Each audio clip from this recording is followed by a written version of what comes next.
Creo que muchos de nosotros también hemos celebrado el jueves Acción de Gracias. ¿Quién celebró Acción de Gracias el jueves? Muy guay. Creo que es como...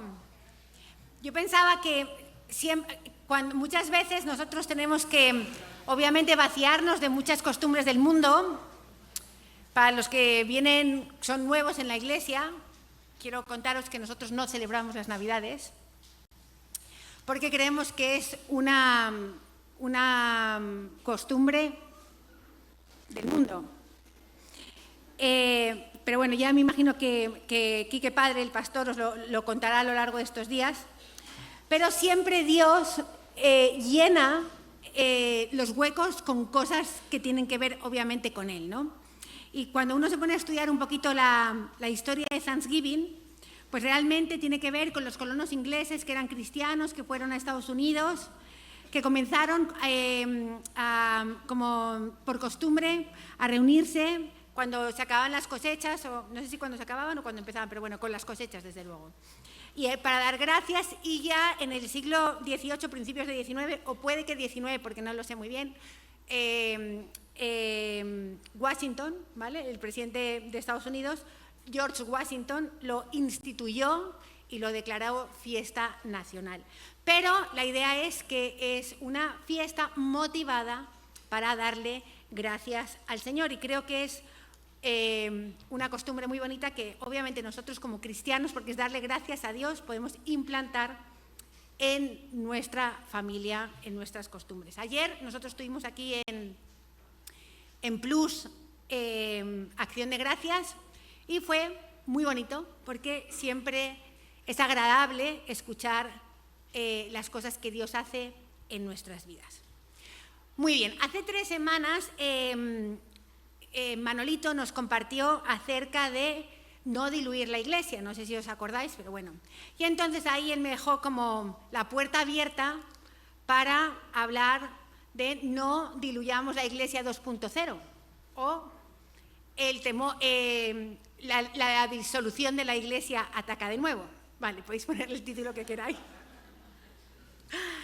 Pero él dijo en Números 14, 29, no sé si os acordáis, porque habló de este versículo, dijo: en este desierto caerán vuestros cuerpos, todo el número de los que fueron contados de entre vosotros, de 20 años arriba, los cuales han murmurado contra mí. Os quiero poner en contexto. Dios oyó el clamor de su pueblo, porque dice la Biblia que el pueblo gemía porque estaban esclavos en Egipto. Y dice que gemían y gemían, y que ese gemir, ni siquiera un clamor a Dios, sino un gemir, subió a la presencia de Dios, y Dios dijo: voy a libertar a mi pueblo. Y entonces levantó a un libertador, que fue Moisés, y hizo prodigios y milagros en Egipto. Sabemos de las 10 plagas, de cómo su pueblo fue librado de esas 10 plagas y cómo Dios cumplió, como siempre, su promesa. Él dijo: no saldréis con las manos vacías, y no salieron con las manos vacías, porque cuando Dios mató a los primogénitos de Egipto, los egipcios querían ya que salieran tanto que les daban joyas, les daban dinero, les daban ganado, les daban de todo. Venga, iros ya. Y dice la Biblia que ellos salieron no pobres, sino enriquecidos. ¿Por qué? Porque Dios lo había dicho, y esto es lo que nos tiene que quedar. Y cuando Dios dice, aunque la visión tardare, ciertamente va a llegar, porque Dios ha dicho y Dios lo va a hacer, ¿no? En definitiva, salieron, abrieron, lo sabemos todos, Dios abrió el Mar Rojo, pasaron en seco. Eso está demostrado históricamente y científicamente. O sea, en el Mar Rojo, quiero que lo sepáis, para los que no sabéis, que los carros de los faraones y del ejército egipcio están ahí abajo del todo, y hay pruebas evidentes de eso, ¿no? Vale. Pero cuando ya estaban en el desierto, el pueblo se empezó a quejar. Nosotros adolecemos de algo que creo que tenemos que trabajar, que es que tenemos una memoria muy frágil y nos olvidamos muy rápido de las cosas que Dios ha hecho en nuestras vidas. Tan rápido que apenas había cerrado el Mar Rojo detrás de ellos, ellos comenzaron a quejarse y a decir: ¡ay, cómo añoramos las cebollas que comíamos en Egipto! Y entonces dice la Biblia que Dios se enfadó tanto que dijo: ninguno de los que habéis blasfemado y os habéis quejado contra mí vais a entrar en la tierra prometida. Solamente los menores de 20 años. Y dice, y Josué y Caleb. Y cuando yo estudiaba este tema, veía cierto paralelismo con nuestra iglesia, ¿no? Porque obviamente la Biblia es como la recopilación de muchas historias del pueblo y de la iglesia de Dios, para que nosotros sepamos realmente, ¿vale?, que lo que nos pasa a nosotros no es nuevo. Dice la Biblia que no hay nada nuevo debajo del sol, y que podemos documentarnos sabiendo que lo que nos está pasando ya pasó. Y dice que cayó toda la primera generación, y nosotros que hemos estado como abriendo iglesias, estamos desde el principio. Digo nosotros, pues Harvey, Mari, Natanael, Cristina, Las Fernández, María, pues yo, Víctor. Hemos visto cómo ciertamente la primera generación, los que comenzaron, murieron en el desierto, pero no solamente en Madrid. Yo me acuerdo que en Barcelona, que nosotros abrimos, Nathan y yo abrimos Barcelona, y cuando ya llegaron Carlos y Natalia, casi todos los que estaban con nosotros cayeron en el desierto. ¿Por qué? Porque bíblicamente la primera generación se queja, murmura y cae, excepto Josué y Caleb. Entonces yo entiendo que este lado de aquí un poquito son Josué y Caleb. María, por la edad. Bueno,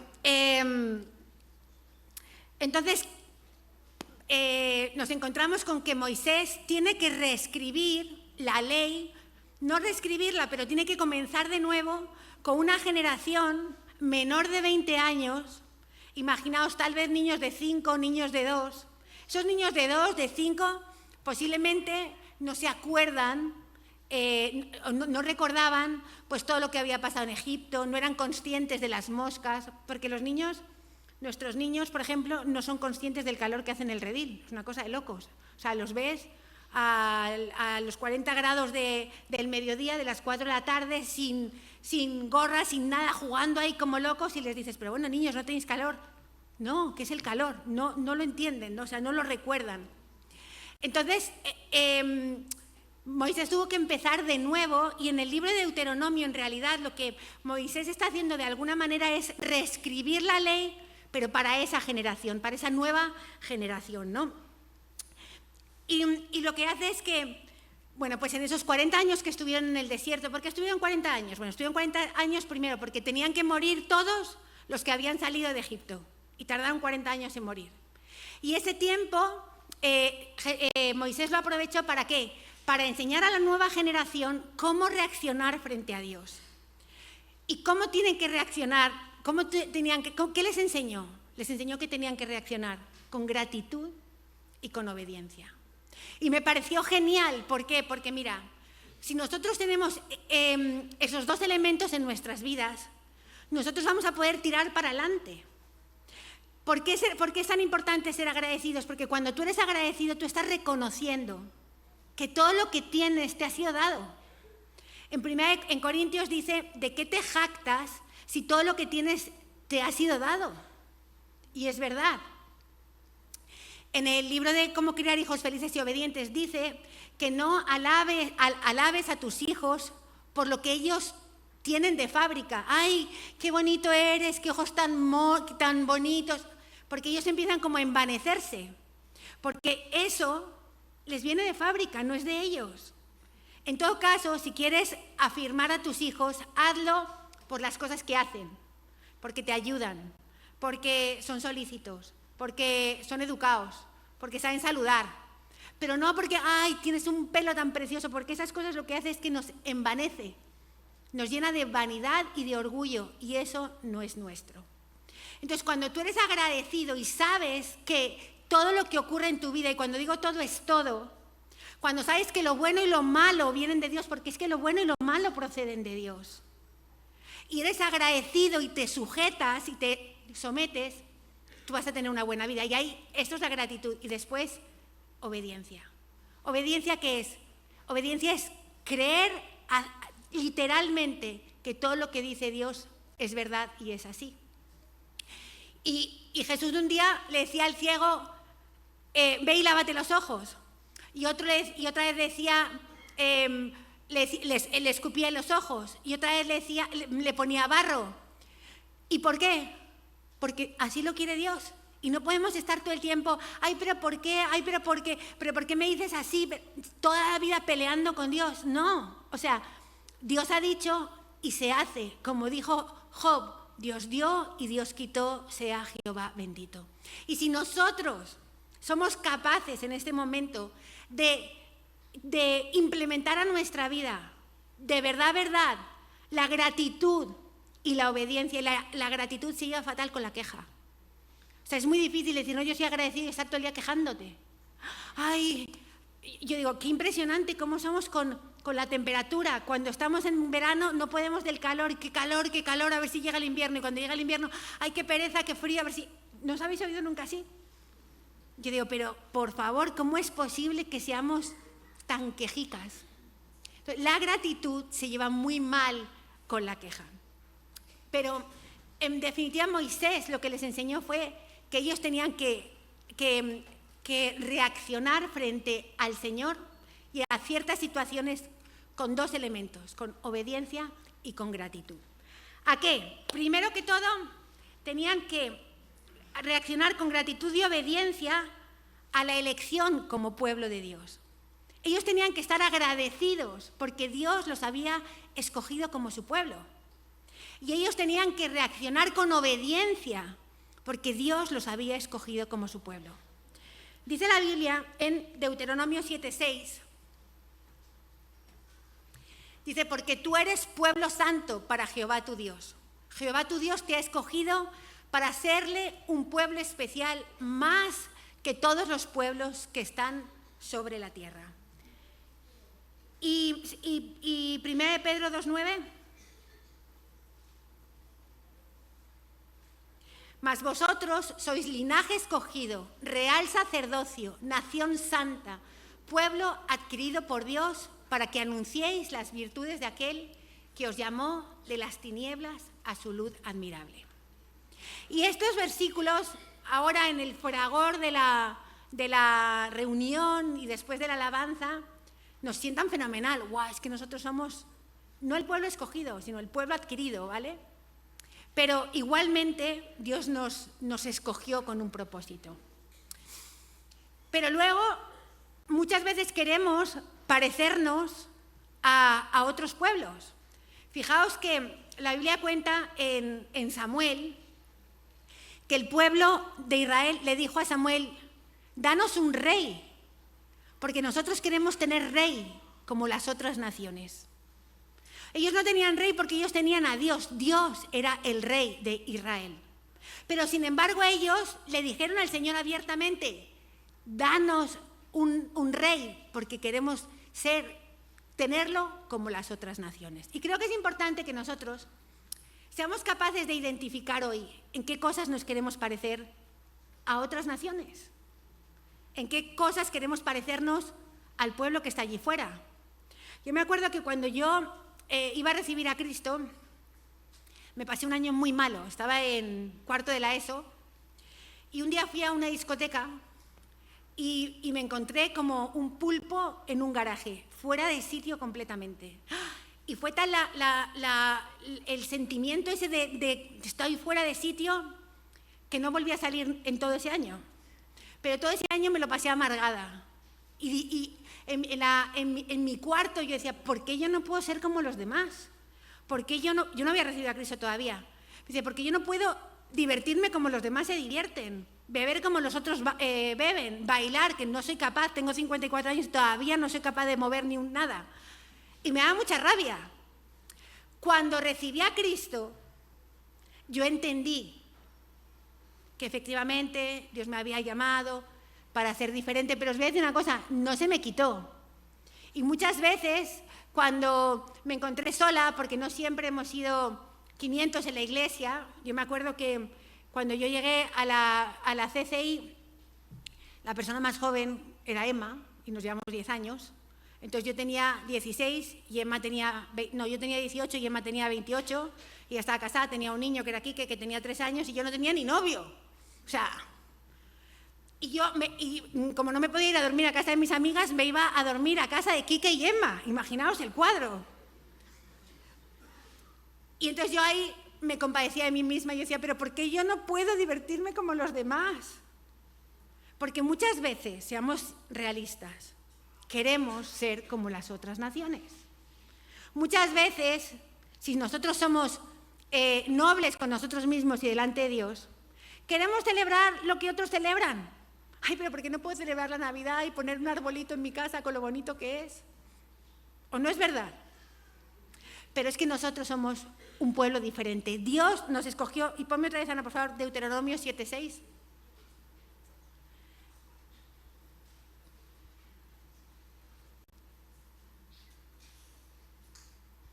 Vale, porque tú eres pueblo santo para Jehová tu Dios. Tú eres pueblo apartado, porque santo significa apartado. Tú eres pueblo apartado para Jehová tu Dios. Y dice que Jehová te ha escogido para serle un pueblo especial más que todos los otros pueblos que están sobre la tierra. Antes yo decía, dice, es que ser cristiano es tan difícil. ¿Quién piensa que ser cristiano es difícil? Que levante la mano. Vale. Creo que no habéis sido sinceros del todo, pero está bien, no pasa nada. Yo creo que es más difícil ser del mundo. O sea, yo veo cómo lucho yo y veo cómo luchan mis hermanos, que están tan cerca, y yo digo, wow, es que, pero ¿cómo va a ser difícil ser cristiano si Dios pelea tus batallas? O sea, imaginaos cómo nos tiene de comido el coco el diablo, que decimos que es difícil ser cristiano, pero si ser cristiano es lo mejor que hay. Dios va delante de ti, te rodea por delante y por detrás, pone sobre ti su mano poderosa, dice que eres su especial tesoro, la niña es de sus ojos, que el que contra ti se levantarse, delante de ti caerá. ¿Cómo podemos decir que ser cristiano es difícil? Difícil es estar en el mundo donde el diablo no tiene ningún stop y puede destrozarte la vida en un abrir y cerrar de ojos. ¿Por qué no empezamos a pensar las cosas de acuerdo a lo que dice la palabra de Dios? Porque ser cristiano es mucho más fácil que, sinceramente, no serlo. Entonces, Moisés le dijo al pueblo, le enseñó en esos 40 años a que respondieran con gratitud y obediencia ¿a qué? A la elección como pueblo de Dios. Segundo, vale, me quiero detener aquí un poquito. Nosotros necesitamos saber que somos diferentes. O sea, cada uno de nosotros tiene que saber que es diferente. Vosotros tenéis que decirle a vuestros hijos que son diferentes. ¿Qué ha pasado? Y ahí me junto un poquito a la predicación de Manolo. Se ha ido como diluyendo un poquito el mensaje. Cuando éramos pocos, y no os voy a dejar que digáis, por eso, es que la culpa es vuestra. No. Cuando éramos pocos, teníamos muy claro que nuestros hijos no podían ir al colegio en carnaval. O sea, no podían ir en carnaval. Me acuerdo un año que Emma, Samuel y Esther nos quedaban pues creo que en el colegio. No fueron al colegio porque había carnaval y fuimos al cine en La Vaguada, me acuerdo perfectamente. A ver, Rapunzel. Estábamos los 4 solos en el cine. Solos. A las 4 de la tarde, nadie más que nosotros 4. Ellos se sentaban una vez en la primera fila, después en la quinta, luego venía la sexta. Solos completamente. Decían, mamá, que tengo que llevar un calcetín del derecho y otro del revés. Pues no, hijo, tú los llevas los dos iguales. ¿Cuál es el problema de que seamos diferentes? Mirad, casi todos hemos ido a Israel. Los niños de 5 años, de 6 años judíos van ridículos. Con las trencitas, vestidos de negro, con un gorrito, ¿vale? ¿Les importa? Nada. ¿Por qué? Porque sus padres les han dicho, vosotros sois diferentes. y no les importa la opinión de la gente de fuera, porque a los niños solamente le importa la opinión de sus padres. Cuando son adolescentes la cosa cambia, por eso decimos apuraros antes de que lleguen a los 12, porque ahí sí que vosotros perdéis un poquito de influencia, no de autoridad, pero sí de influencia. Entonces, nosotros tenemos que saber que somos diferentes y ellos también tienen que serlo. Mira, hay gente que me dice, ay, es que mi hija está orando para poder celebrar la Navidad. Y me quedo sorprendida, porque yo digo, ¿cómo se lo has contado tú? ¿Cómo de diluido se lo has contado tú? Para que una niña de 5 años o de 6 años o de 7 años quiera celebrar la Navidad cuando tú le has dicho esto no es de Dios, nosotros somos diferentes, nosotros hacemos una fiesta mucho más guay que es Hanukkah. Yo nunca llegué a Hanukkah, os lo cuento, porque Hanukkah me pilló a mí en la mitad, cuando las mayores eran mayores y los pequeños eran medianos. Y nunca fui capaz. Yo dije, 7 por 5, 35 regalos en una semana. Quita. No, orarle al Señor que os sane los recuerdos cuando tengáis que hacerlo, pero lo siento mucho. Nada. Y entonces, como ya eran mayores, dijeron, pues a las rebajas, que es el 6 de enero. Y digo, listo, a las rebajas. Pero vosotros que sí tenéis la oportunidad, qué bonito, porque es que qué bonito es Hanukkah. Cuando tú estudias bien la fiesta, qué bonita es la fiesta de Hanukkah. Para explicársela a los niños. Porque, ¿qué dice la Biblia en Deuteronomio 18, 19? Por tanto, pondréis estas mis palabras en vuestro corazón y en vuestra alma, y las ataréis como señal en vuestra mano, y serán por frontales entre vuestros ojos. Y las enseñaréis a vuestros hijos, hablando de ellas cuando te sientes en tu casa, cuando andes por el camino, cuando te acuestes y cuando te levantes. ¿Tenéis tiempo? Creo que Hanukkah este año cae en el 25 de diciembre, creo. ¿Quién lo sabe? Bien. ¿20 qué? Heidi, porque Heidi es fanática de Hanukkah. Tenéis tiempo para empezar a explicarle a vuestros hijos. Vamos a hacer una fiesta que es espectacular. O sea, es que vais a flipar. No podéis decirle eso. Y podéis poner velitas por toda la casa. Como estáis esperando las decoraciones, bueno, poner velas por toda la casa. Porque es la fiesta de las luces. Y ahí aprovecháis y le compartís a vuestros hijos que Jesús es la luz del mundo.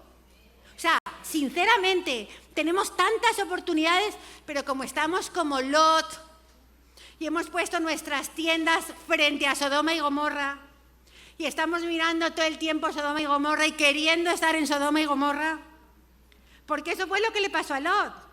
Lot primero puso sus tiendas frente a Sodoma y Gomorra y luego se fue acercando. ¿Y qué le pasó? Que casi lo violan, ¿no os acordáis? Horrible, horrible. Bueno, pues nosotros estamos igual, con nuestras casas frente a Sodoma y Gomorra y anhelando. Ay, ya han encendido el árbol en Londres. ¿Sí o no? Así estamos. Yo lo vi el otro día en El Salvador. Que Bukele, que me encanta, ¿vale? No es porque mi yerno sea del Salvador, no. Y vi el encendido del árbol en internet. Entonces, enseñémosles a nuestros hijos, enseñémosles, pero mira, la gente me dice, ¿cómo has hecho para que tus hijos oren? Mira, os voy a decir una cosa, yo no sé si luego estoy diciendo una barbaridad, me retracto, la próxima vez hago un comunicado. Pero no se trata de decirle a tus hijos, haz el devocional, haz el devocional, haz el devocional, haz el devocional. Porque eso es ley, pero que te vean orando, que te vean que tú te levantas cada mañana para tener comunión con el Señor. Que cuando salen del colegio y salen deprimidos porque han suspendido, les digas, ¿por qué no oras? O les digas, ¿por qué no le dices al Espíritu Santo que te ayude? Porque a lo mejor lo estás haciendo en tus fuerzas y lo que necesitas es a Dios. Porque dice la Biblia, me lo pones otra vez, cuando estés en tu casa, en el camino, cuando estés en tu casa, en el camino, cuando te acuestes, cuando te levantes.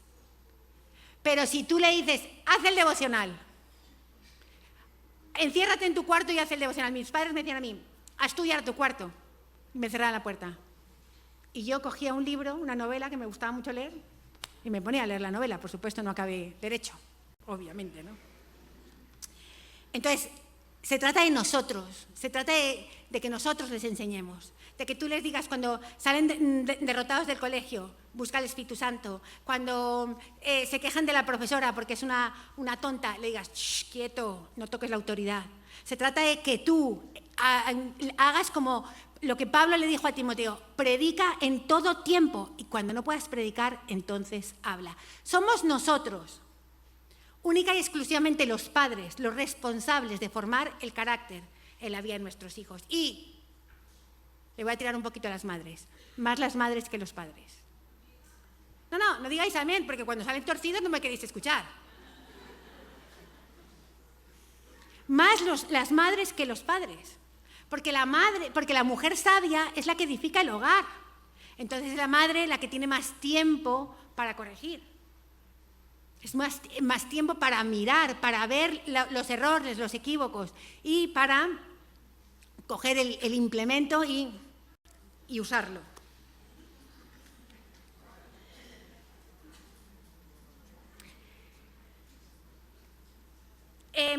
Moisés les enseñó en esos 40 años cómo tenían que responder en el futuro cuando fuesen bendecidos en la tierra prometida.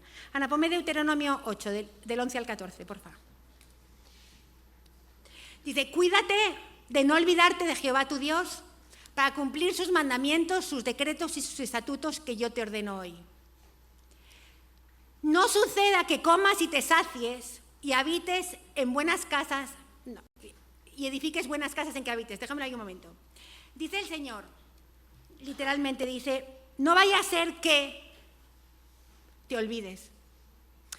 Señor sabe, porque viene bregando con nosotros mucho tiempo, que tenemos una fragilidad en la memoria.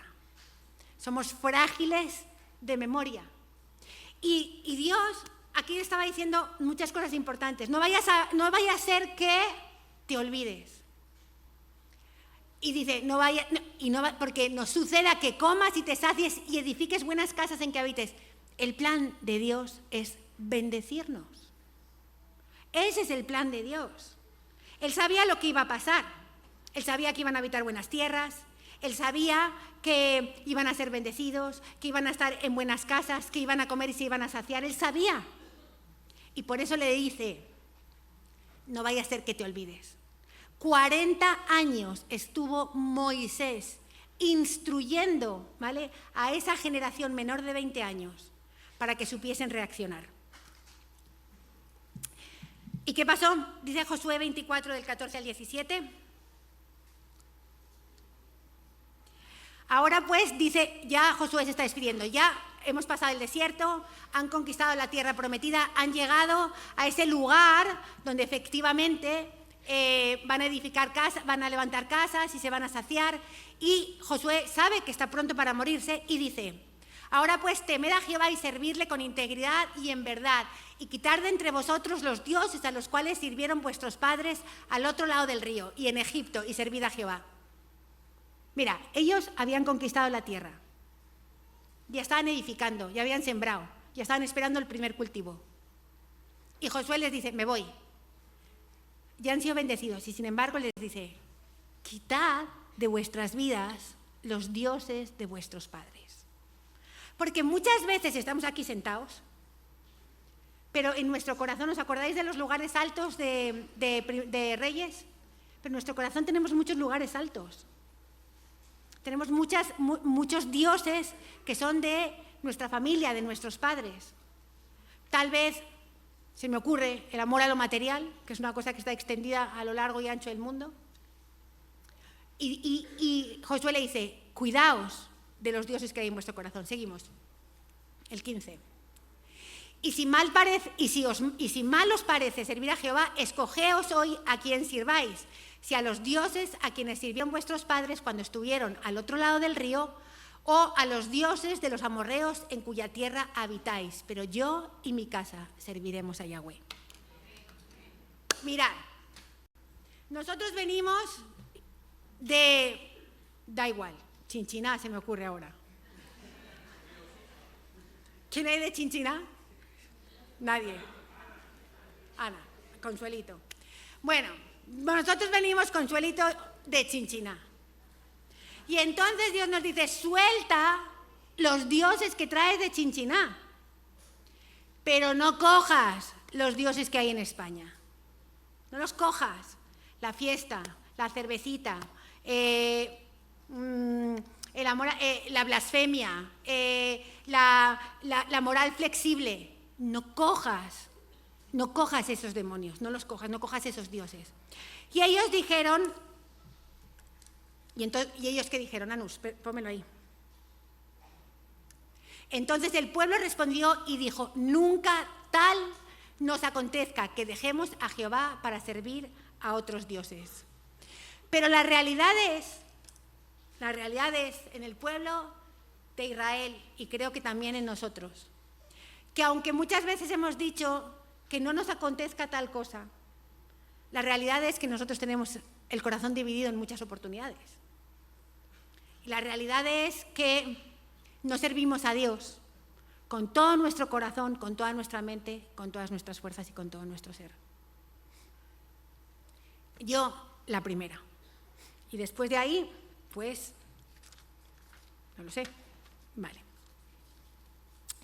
Porque Manolito nos hablaba de diluir la iglesia y nosotros nos hemos dado cuenta que efectivamente hay cosas que se están diluyendo, ¿no? Mirad, antes adorábamos ir al redil, una cosa tan sencilla como esta. Adorábamos ir al redil. La gente de Inglaterra, la gente de Barcelona, la gente de Sevilla, pagan un dineral por venir. Vosotros, una baba, con todo cariño, 45 euros, os lo recuerdo, por si os olvida, como tenemos la memoria frágil. 45 euros. Valoramos tampoco el redil, que si el redil empieza el jueves por la noche, decimos, bueno, yo voy el viernes por la mañana, ¿vale? Y un día más duermo en mi camita. ¿Por qué? Porque ya no tenemos como ese fuego, esa pasión, pues voy al redil, voy temprano, ayudo, me siento con mis hermanos, confraternizo, veo a los de otros. No, me quedo en casita mejor una noche. Manolo dijo lo de la ofrenda. Os lo voy a decir otra vez para que os sintáis un poquito machacados. Hace 10 años fuimos a Israel y había 5 autobuses. Y pidieron una ofrenda.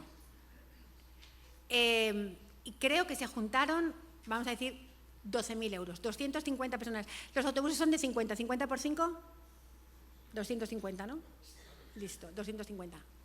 Recogimos 12.000 euros. En el campamento levantaron una ofrenda para Israel también. Estábamos 700, se han levantado 6.000. Y casi la mitad han puesto los pastores, el grupo pastoral. ¿Nos estamos diluyendo? Pero os voy a contar otra cosa, que esto es a mí lo que más me duele. Siempre hemos sido una iglesia hospedadora. La gente viene de fuera y siempre hemos hospedado. Y os quiero recordar, y cuando vais de vacaciones pedís hospedaje en otros sitios, ¿vale?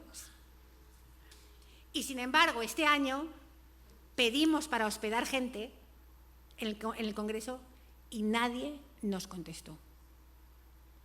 Nadie. Y entonces me diréis, no, pues que yo tengo a todos mis hijos en las habitaciones, claro, y yo.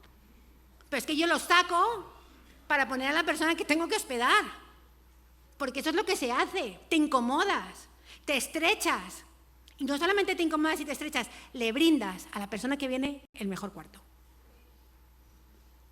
Porque la Biblia dice en Hebreos, no dejéis de hospedar. Y hemos dejado de ser hospitalarios. Pedimos para que alguien lleve a las personas al aeropuerto, que no es un gran sacrificio, hay que levantarse a las 3 de la mañana. ¿Y qué pasa? Y nadie nos contesta tampoco. Nos estamos diluyendo, porque se nos ha olvidado que es más bienaventurado dar que recibir. Se nos ha olvidado que el bien general tiene que estar por encima del bien particular. Eso es una cosa que digo en mi casa, taca, todo el día. Porque yo les contaba a los del grupo de arriba, yo no sé si vosotros sabéis que nosotros tenemos un niño en acogida que se llama Justin, que tiene 11 años. Y yo lo cogí en acogida porque porque el niño no tenía sitio, estaba en el redil, en el redil no era su sitio porque estaba con niños de 16 años, un día lo cogieron, lo tiraron contra la pared y se le fracturó el brazo, no lo hicieron a propósito, pero es un poquito pesado el niño, entonces también entiendo que bueno. O sea, yo le hubiera machacado la cabeza en este tiempo que llevo en casa varias veces. Y cuando pensé, uy, qué pereza, macho, qué pereza hospedar ahora, dije, lo cojo.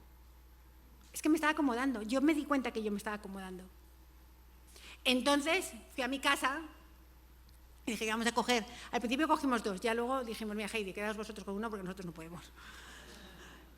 Y fui a casa y dije, mira, van a venir a casa 2 niños, horrible, ellas ya, Emma, adolescente, 17 años, ay, por favor, veo un niño de 11.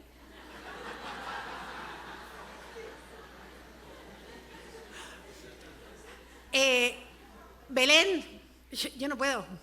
Yo trabajo en un colegio, como comprenderás, mamá, salgo del colegio de los niños hasta aquí. Esther, yo trabajo en una fundación, bastante tengo con los niños con discapacidad para que me traigas ahora un huérfano discapacitado joven. Y dije, mira, qué pena, pero todas estas razones que me estáis dando son razones de peso para que ciertamente sí venga. Porque no nos podemos acomodar. No nos podemos acomodar.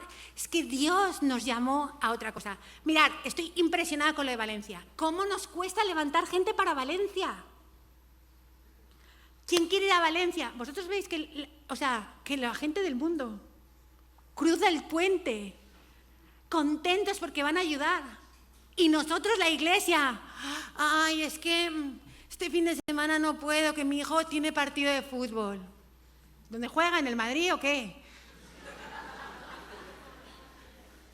¿Dónde juega? Por favor. ¿Cómo nos cuesta? Y yo pensaba cuando estaba ahí antes de la prédica, porque todo esto no me lo he preparado, pero me está saliendo así. Yo digo, ostras, cuando la iglesia estaba ahí potente, la Cruz Roja es un movimiento que se levantó de cristianos. Querían ayudar. Alcohólicos Anónimos lo fundaron unos cristianos. Porque dice la Biblia, con la consolación con la que fuisteis consolados, consolaréis a otros. De gracia recibisteis, dad de gracia. Pero nosotros estamos tan acomodados, tan conformes, tan enredados en nuestras cosas, ay, es que estos zapatos ya no se llevan, voy a comprar otros. Y no digo que sea malo comprarse 1 o 20, si Dios te da, pero no te enredes en esas cosas. Porque fijaos, vamos a pasar de Deuteronomio a Ageo. Ageo. Vale, Ageo 1, versículo 2, dice, así ha dicho Jehová de los ejércitos, así ha hablado Jehová de los ejércitos diciendo, este pueblo dice, no ha llegado aún el tiempo de que la casa de Jehová sea reedificada. Entonces vino palabra de Jehová por medio del profeta Ageo diciendo, ¿es para vosotros tiempo, para vosotros de habitar en vuestras casas artesonadas y esta casa está desierta? Pues así ha dicho Jehová de los ejércitos, meditad bien sobre vuestros caminos. ¿Sembráis mucho y recogéis poco? ¿Coméis y no os saciáis? ¿Bebéis y no quedáis satisfechos? ¿Os vestís y no os calentáis? ¿Y el que trabaja a jornal recibe su jornal en saco roto? Así ha dicho Jehová de los ejércitos, meditad sobre vuestros caminos. Subid al monte y traed madera y reedificad la casa, y pondré en ella mi voluntad y seré glorificado, ha dicho Jehová. ¿Buscáis mucho y halláis poco? Y encerráis en casa y yo lo disiparé en un soplo. ¿Por qué? Dice Jehová de los ejércitos, por cuanto mi casa está desierta y cada uno de vosotros corre a su propia casa. Por eso se detuvo de los cielos sobre vosotros la lluvia y la tierra detuvo su fruto. Y llamé la sequía sobre esta tierra y sobre los montes, sobre el trigo, sobre el vino, sobre el aceite, sobre todo lo que la tierra produce, sobre los hombres y sobre las bestias y sobre todo trabajo de manos. Mira, la Biblia dice, bueno, nosotros hemos aprendido, ¿no?, que cuando el Señor dice de cierto, ¿os acordáis? Es como, préstale atención a esto porque el Señor lo está diciendo 2 veces, de cierto.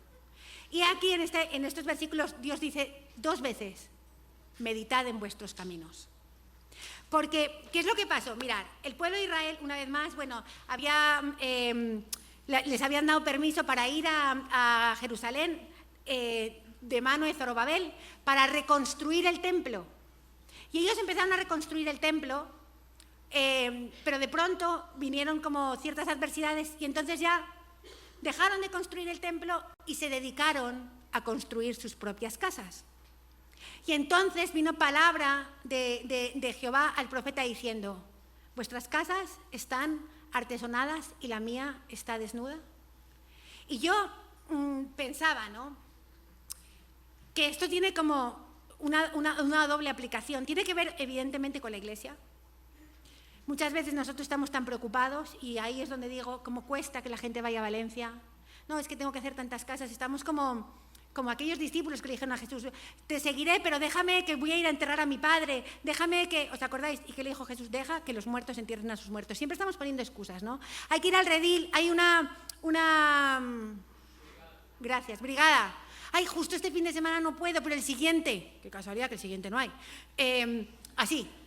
Y estamos tan enredados en nuestras cosas, pero también yo creo que tiene que ver con el templo de Dios, ¿no? La Biblia dice que nosotros somos templo de su Santo Espíritu. Y muchas veces nosotros no estamos edificando espiritualmente nuestras vidas, tampoco la vida de nuestras familias, sino que vosotros sabéis que nosotros somos cuerpo, alma y espíritu. Y estamos efectivamente edificando en lo físico, en lo natural, en lo que se ve, en los lazos familiares, en vestirnos, en comer, en tener una casa más bonita, en muchas cosas, ¿no? Pero estamos descuidando lo espiritual. Descuidamos el templo, o sea, descuidamos el espíritu. Lo más importante de nosotros lo estamos descuidando. Y el Señor dice, meditad en vuestros caminos. ¿Por qué? Porque realmente nos encontramos muchas veces con que queremos y queremos, corremos y corremos y no alcanzamos. Porque dice el Señor que es Él. Fijaos que la Biblia, que Él dice, por eso no sembráis y no recogéis. Deuteronomio 28, en el versículo 23, dice, y los cielos que están sobre tu cabeza serán de bronce, y la tierra que está debajo de ti de hierro. Mirad, en el libro de los Hechos, la Biblia cuenta, lo iba a contar un poquito más tarde, pero lo adelanto, voy a hacer spoiler, vale. La Biblia dice que al principio de todo, ¿qué hacía la iglesia? Orar. ¿Qué hacía la iglesia? Tenían todo en común. ¿Qué hacía la iglesia? Traían todo a los pies de los pastores. Y dice la Biblia que no había necesidad en el pueblo, porque todas las cosas tenían en común y porque el que traía la provisión, ¿quién era? Dios. La provisión la trae Dios. O sea, no es ni del que corre ni del que quiere, sino del que Dios tiene misericordia. Pero aquí dice la Biblia, los cielos serán de bronce encima de vosotros. ¿Por qué? Porque no estamos viviendo en obediencia, no estamos poniendo al Señor en el primer lugar. Y creo que tenemos que ser nobles. ¿Tenemos al Señor en el primer lugar? No lo tenemos. Nos hemos diluido, nos hemos enredado con muchas cosas. Deuteronomio 28, del 38 al 40, ¿qué dice Ana?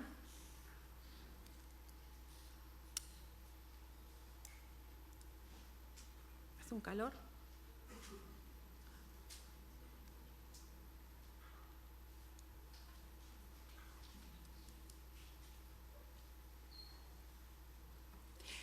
Sacarás mucha semilla al campo y recogerás poco, porque la langosta lo consumirá. Tendrás olivos en todo tu territorio, mas no te ungirás con el aceite, porque tu aceituna se caerá. Yo me acuerdo de cuando era jovencita, yo decía que tenía que estudiar. Era mentira, claro, porque luego no aprobé, pero yo lo decía. Y entonces la líder que tenía en ese momento me dijo, mira, ¿qué tal si pones al Señor primero y luego estudias, a ver cómo te va. Ese curso lo probé. ¿Por qué digo esto? Porque cuando nosotros ponemos al Señor en el primer lugar, las cosas vienen rodadas. Cuando tú diezmas, las cosas vienen rodadas, porque ya no estás viviendo porque... ¿Qué dice la Biblia? O sea, ¿cuál fue la maldición en Génesis? Cultivarás y la tierra te dará espinas y abrojos. Eso es en lo natural. Pero cuando tú vives poniendo al Señor en el primer lugar, el diezmo es poner al Señor en el primer lugar, ¿vale? Lo que tú recoges es al 30, al 60 y al 100 por uno. Entonces, muchas veces estamos afanados. Estáis afanados. Es que no nos llega, es que no me llega, es que estoy pensando, es que tengo que coger otro trabajo, es que... Y yo digo, vale, pero ¿qué tal probar a poner al Señor primero? ¿Qué tal venir todos los domingos a la iglesia? ¿Qué tal venir a la vigilia de vez en cuando? ¿Qué tal no faltar a célula? Pusimos las células cada 15 días. No sé si en adultos, Mari. No, en adultos no. Me parece bien. No funcionó, porque las pusimos cada 15 días para que la gente tuviese, como mucha gente recibe célula, también da célula, pues pusimos las células cada 15 días, ¿para qué? Para que la gente tuviese un poquito más de asueto y de relax. Y me dice Mari, no funcionó, porque la gente, en vez de ir los 2 días de los que antes iba 4, ya no van a ir los 2. Por lo tanto, los hemos vuelto a poner los 4. Dijimos, cuando empezaron a establecerse todos los ministerios, dijimos, para que la gente no se canse, que sirvan una vez al mes.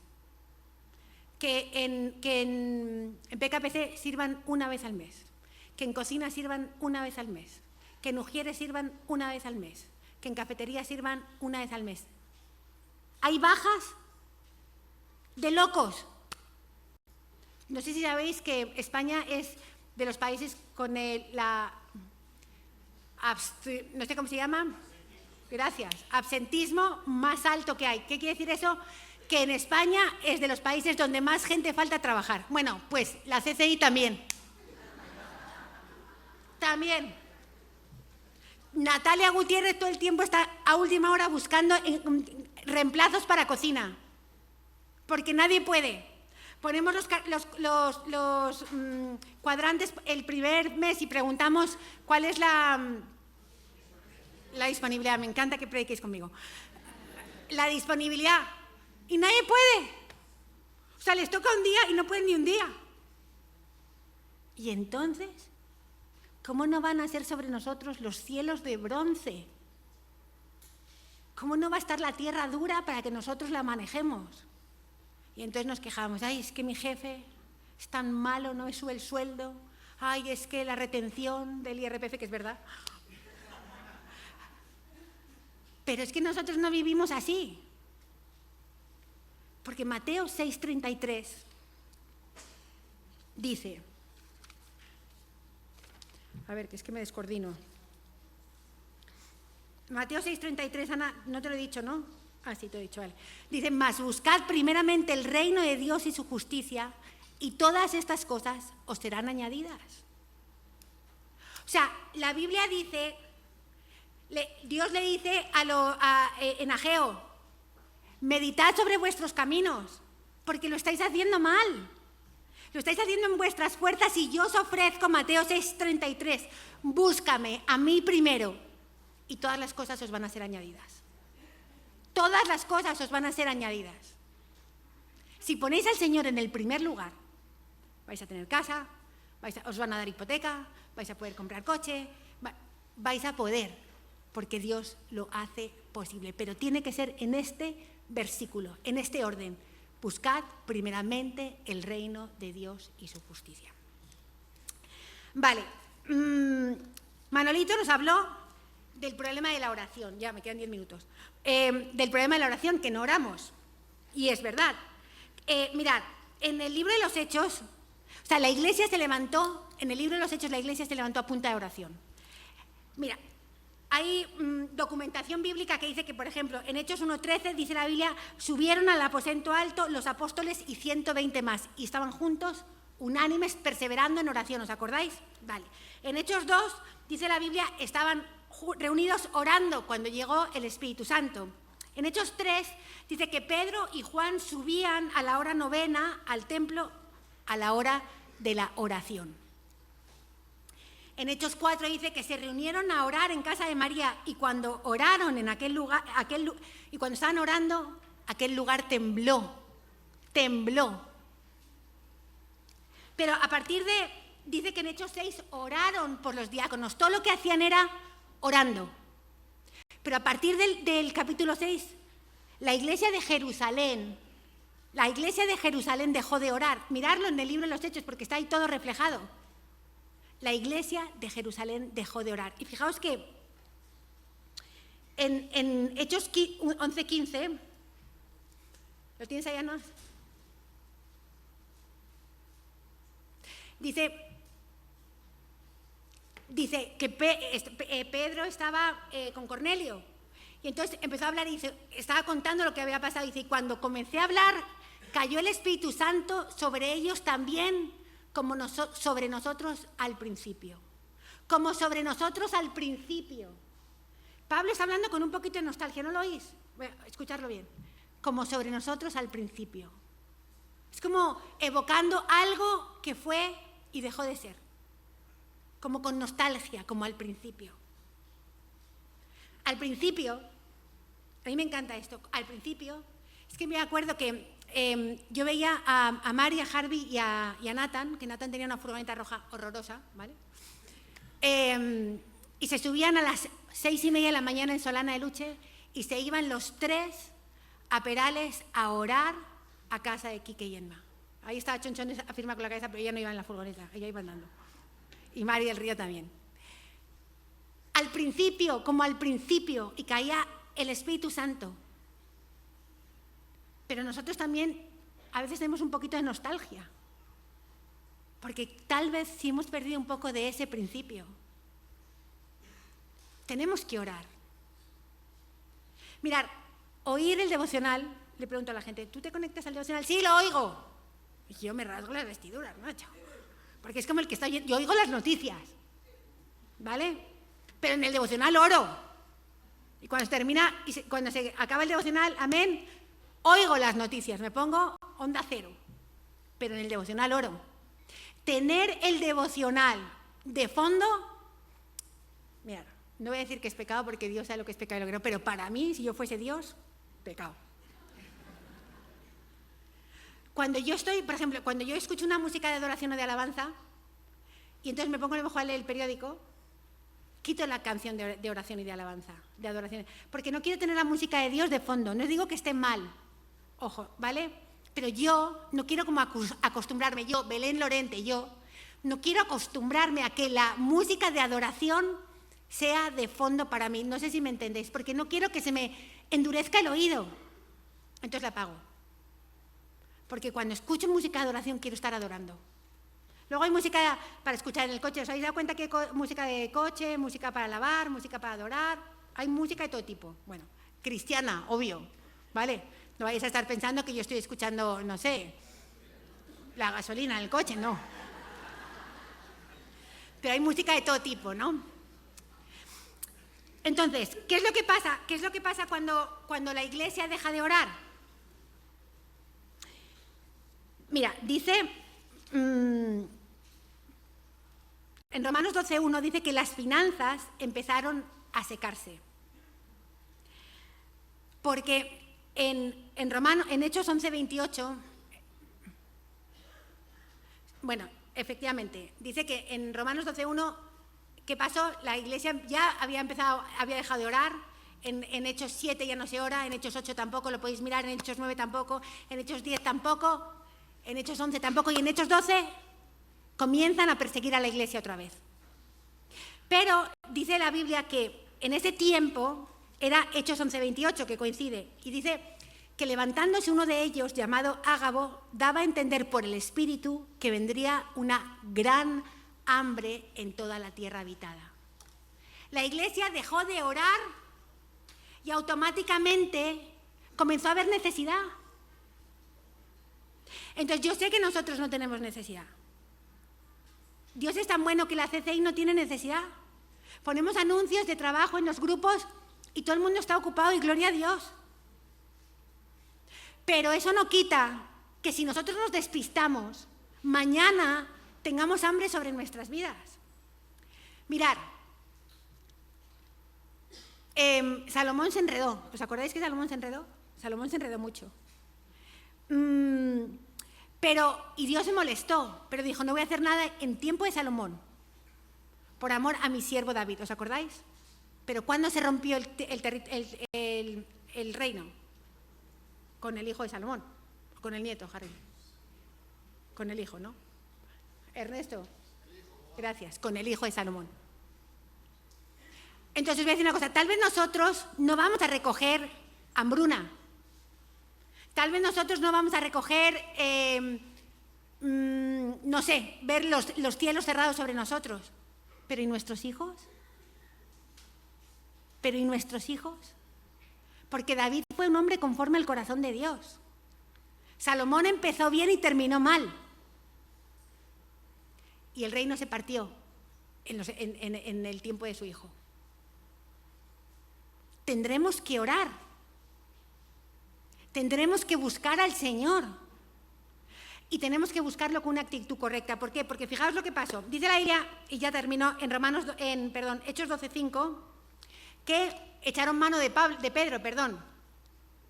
Lo hemos leído en el versículo 1, que Herodes empezó a echar mano de todos ellos, ¿no? Dice, así que Pedro estaba custodiado en la cárcel, pero la iglesia hacía sin cesar oración a Dios por él. La iglesia oraba, ¿no? Pero fijaos lo que pasó en el versículo 13. Vale, dice que la iglesia oraba sin cesar por él. Y estaban orando. Y entonces sabemos la historia. Un ángel llegó, le abrió la cárcel a Pedro y Pedro salió. Y entonces Pedro intuyó que en algún sitio estaban orando por él. Entonces tocó las casas de los consiervos, pam, aquí no es, pam. Y cuando llega a una casa, llama y le contestan. Y dicen, ¿quién es? Cuando llamó Pedro a la puerta del patio, salió a escuchar una muchacha llamada Rode, el 14. La cual, cuando reconoció la voz de Pedro, de gozo no abrió la puerta, sino que corrió adentro, dio la nueva de que Pedro estaba a la puerta. Y el 15 dice, y ellos le dijeron, estás loca. Chicos, estaban orando por Pedro para que saliera de la cárcel. Dios hace el milagro. Y ellos dicen, pero ¿qué dices? Estás loca. Oramos. Venga, va. Nos conectamos al devocional. Venga, va. Oímos el devocional. Pero ¿cómo estamos orando? ¿Con incredulidad? ¿Cómo estamos orando? ¿O es que no estamos ni siquiera orando? Porque estamos afanados, artesonando nuestras casas. ¿Qué tal si meditamos un poco en nuestros caminos? Porque dice Dios, meditad en vuestros caminos. ¿Oramos? Queremos, Señor, ponernos delante de ti en esta mañana. Y queremos decirte, Señor, que tal vez nosotros también hicimos esa oración que hizo el pueblo con Josué. Y ellos dijeron, de ninguna manera nos acontezca que dejemos de servir al Señor, porque nosotros tenemos memoria de que todo lo que somos, hacemos y tenemos es fruto de su amor y su misericordia. Y entonces Josué les dijo, si es así, dejad los dioses de vuestros padres y no toméis los dioses del lugar al que vosotros llegáis. Pero cuenta tu palabra, Señor, que Josué murió y los ancianos también. Y el pueblo se olvidó. Se identificó con otros pueblos y olvidaron que ellos eran el pueblo escogido de Dios.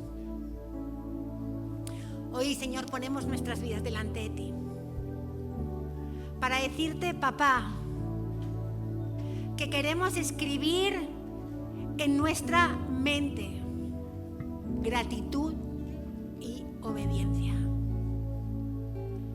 Señor, en esta semana que se está celebrando esa fiesta que es Acción de Gracias, te decimos, Señor, que nosotros queremos ser agradecidos contigo en todo y siempre. Señor, que no queremos olvidarnos que nos sacaste también de nuestro Egipto, donde éramos esclavos, que nos has llevado, nos has traído a una tierra que fluye leche y miel. Señor, tú dijiste, no sea que acontezca que saciándoos y edificando buenas casas, os olvidéis de que es Dios el que os da el poder para hacer riquezas. Señor, perdónanos, porque tal cual nos ha acontecido. Y estamos, Señor, ocupados, artesonando nuestras casas, nuestras vidas, lo que nos falta, lo que no tenemos, lo que queremos, lo que deseamos, lo que nuestros ojos ven. Y tu casa está vacía. Nos hemos olvidado, Señor, de que hemos recibido de gracia y ya no damos de gracia. Nos hemos olvidado, Señor, no está en nuestro corazón, que es más bienaventurado dar que recibir.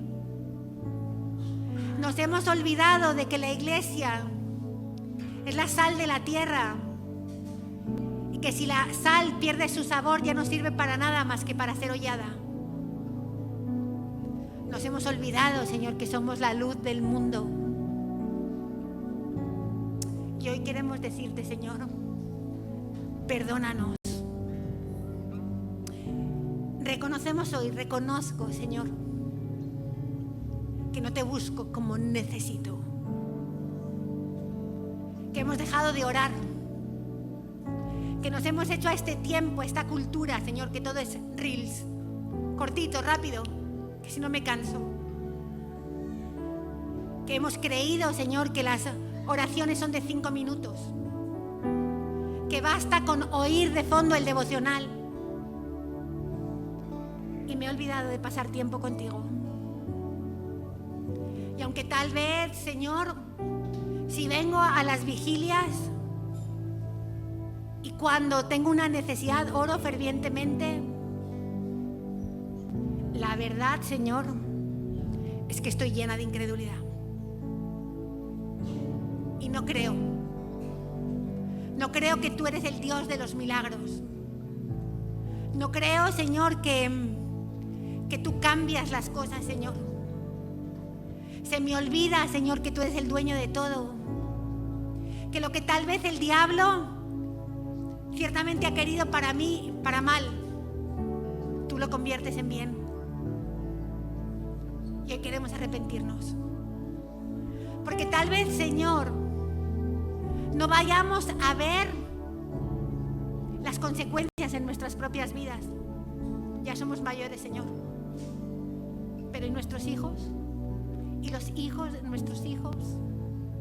Si no les enseñamos que ellos son un pueblo diferente, si no les predicamos en el camino, en casa, al levantarnos y al acostarnos, si no amamos lo que tú amas, si no valoramos que somos real sacerdocio, nación santa, pueblo adquirido por ti para declarar las virtudes de aquel que nos llamó de las tinieblas a su luz admirable.